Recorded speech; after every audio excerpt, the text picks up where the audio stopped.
Hey everybody, welcome back to the Huddle, the Review.com's weekly high school sports show. I'm Executive Editor Rob Toder of the Alliance Review, joined as always by the football guru, Mike Brown, Sports Editor of the Review.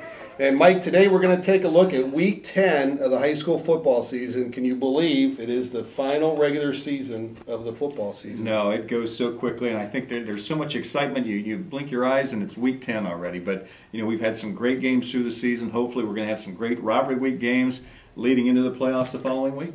Yeah, let's start with the rivalry game going to be played at Mount Union Stadium. The Marlington Dukes, 8-1 overall, 5-1 in the NBC, coming off their first loss of the season, and kind of a big unknown with the Dukes. And they're going to face the Alliance Aviators, who are 3-6, but 3-3 in the NBC. And definitely, if you're looking for a team that has progressed, I think between West Branch and Alliance, those two teams have really gotten progressively better from Week 1 to Week 10.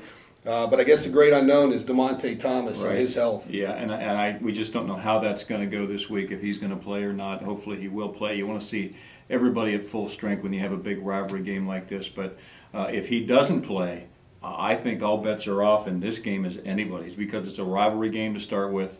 You know, Alliance is coming on. They've really played well. They've got the good passing game going. They're running the ball. Their defense has improved. The game's in Mount Union Stadium on their home turf. This should be a great matchup on Friday night, Rob. And we've talked all the time about don't look at comparative scores, look at matchups. Right. And I think realistically, looking at this from Alliance's standpoint, they got to feel pretty good about their matchups because they've got a lot of speed on the edges. And that was kind of a concern for Marlington, I think. They're very strong up the middle, but especially if DeMonte doesn't play, I think they're vulnerable a little bit on the edge. It comes down to contrasting styles in this game because Marlington and West Branch are the two biggest teams, along with Carrollton, three biggest offensive lines in the league this year.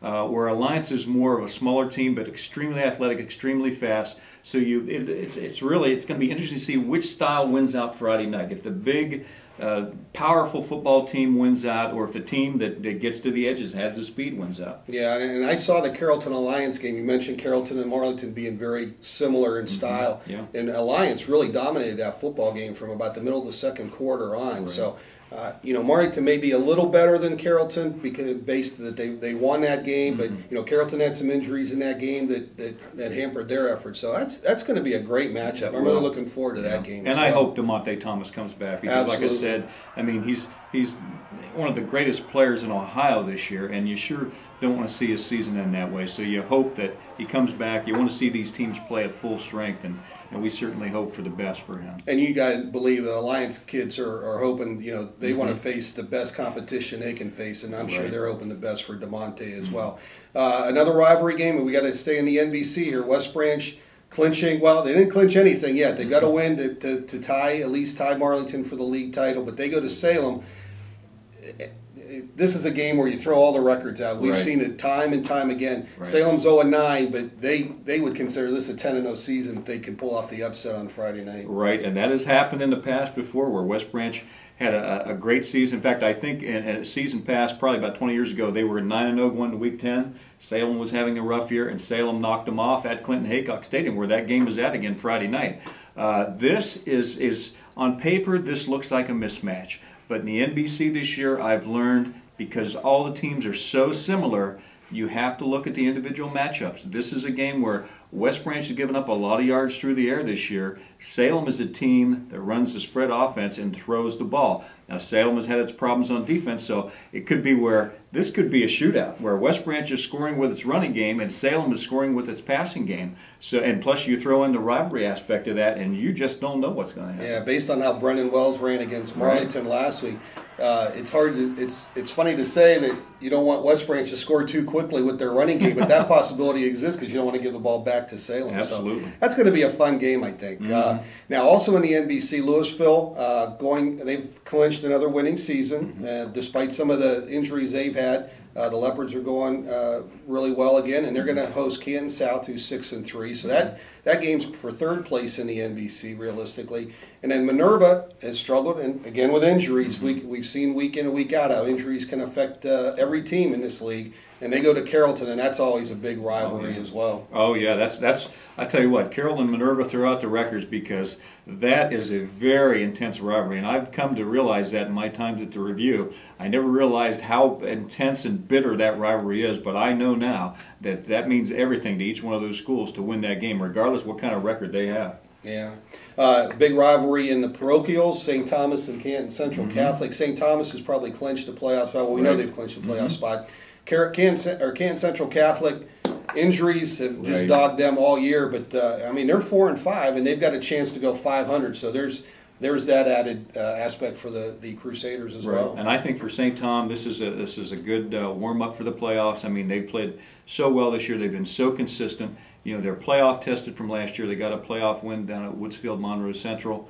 I think they're going to be a really quality playoff team. But, again, they need to get this rivalry game. I know that means a lot to them as well to beat Central Catholic. Absolutely. Now, in the ITCL, in Tier 2, Western Reserve's already clinched a league championship. They've got a 2-game lead with only 1 game to play. But they go to Columbiana. Columbiana's been hit by injuries and lost their last 2 games. So the Blue Devils, this is a good test for them because that's going to, if they can win this game convincingly, that's going to give them, that'll be their 8th win in a row, and it's going to give them a lot of momentum heading into the postseason. And I would think that would bump them up. I don't know if it would bump them up enough to be in the top 4 where they would get a home playoff game, but who knows? You know, I think the higher you go in the slotting for the playoffs, the better off you're probably going to be. Absolutely, yeah. Also in the ITCL Tier 2, McDonald visits Sebring. And in Tier 1, United plays Mineral Ridge. Now, in the Portage Trail Conference, Southeast is still mathematically alive despite losing to Mogador last week. They're 6-3.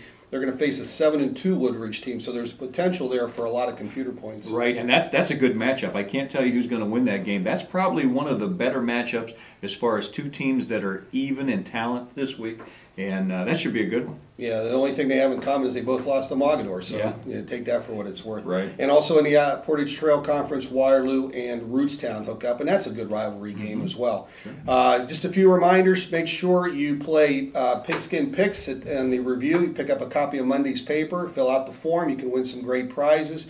Also, check out the Review's daily print edition. We'll have previews of all the games throughout the week and some great feature stories by our reporters. And also check out thereview.com. Not only Friday night, we'll have video highlights of a couple key games. We'll have print coverage of all the games in our newspaper. And also throughout the weekend, check back on thereview.com. We will have updates as we get them for the playoffs. Currently, Marlington has clinched a home game. We know that, and they're still in first place in their region. So the Dukes are going to be at home on Saturday night, the first Saturday night of the playoffs. St. Thomas and Western Reserve, we know, have clinched playoff spots. St. Thomas in Division 5, and they're going to be at home on Saturday night, right? Right. And Western Reserve, well, we don't know St. Thomas will be at home, but we know they've clinched a playoff spot, and they'll play on Saturday night. Western Reserve has clinched a playoff spot. They'll play on Friday, and, of course, Southeast has an opportunity in Region 9. They need a lot of help. They're 14th right now, so they need to win and get a little bit of help. They would also play on Saturday night in Division 3 as well. So make sure you check back throughout the weekend at thereview.com. We'll have updates as we get them, when and where the games are going to be played. So if we see you at the stadium this weekend, stop up and say hello.